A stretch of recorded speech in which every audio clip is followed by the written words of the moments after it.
Nifty set for best quarter in 11 years even as COVID-19 cases spike. 16 stocks are up by more than 100%. Namaste India, I am Sanjay Suri and here are today's business news. Even though most investors might be seeing a drawdown of more than 10% in their portfolios, the party is not over yet.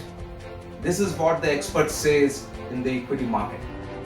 Pharma body seeks faster clearances of imported goods at port. The delay in the clearance of critical raw materials, intermediates and APIs is hampering the local production and also the execution of export orders. High labor supply will lead to drop in wages in urban India as per the reports from CMIE. The labor participation rate also fell from 42% in the previous week to 41.4% in the latest week, and the employment rate fell from 38.4% to 37.8%. Liquor body CIABC urges West Bengal government to reduce high sales tax to sustain the industry.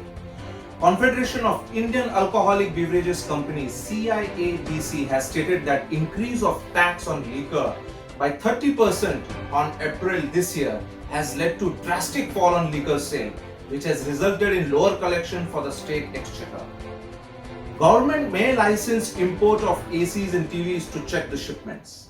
Unlike duty hikes which are across the board, licensing can allow for import from select countries.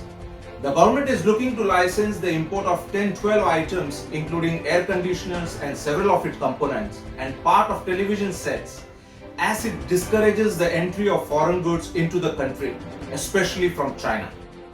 And finally, Mukesh Ambani's RIL set to acquire Kishore Biyani's led Future Group. Discussions between RIL and Future Group are reportedly at an advanced stage, and RIL wants to sign the final deal before the upcoming AGM on July 15. That's all for now. For more news, please log on to www.insamachar.com. Take care, India. Jai Hind.